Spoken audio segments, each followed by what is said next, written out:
ছট পুজো উপলক্ষে ঠেকুয়া বানানোর জন্য উপকরণে নিয়ে নিয়েছি আটা 2 বাটি, সুজি হাফ বাটি, নুন, ঘি, নারকেল কোড়া, নারকেল কুচি, খেজুরের গুড়, গুঁড়ো চিনি, নরমাল চিনি, কাঠবাদাম কুচি, মৌরি। সমস্ত উপকরণগুলোকে ভালো করে মিশিয়ে নেব।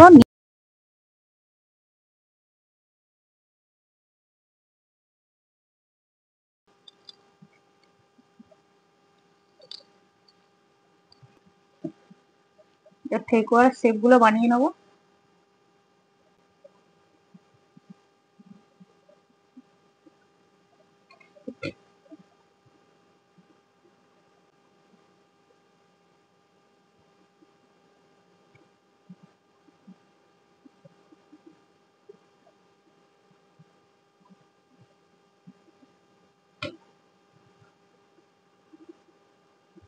কতটা সুন্দর মিডিয়াম সাইজের একটা লেচি কেটে নিলাম।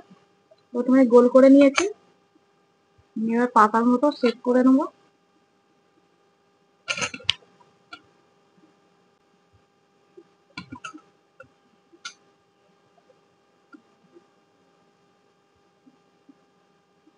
এবার কেটে নেবো।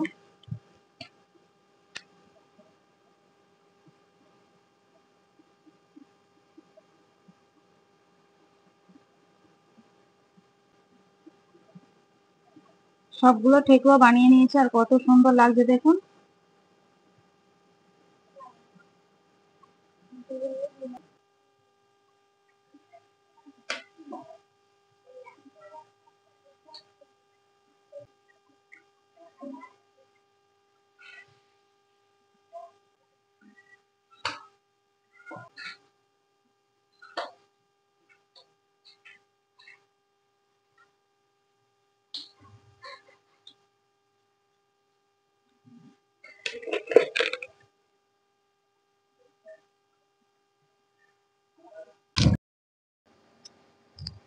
ঠেকুয়াগুলো বানিয়ে নিয়ে চলে এসেছি।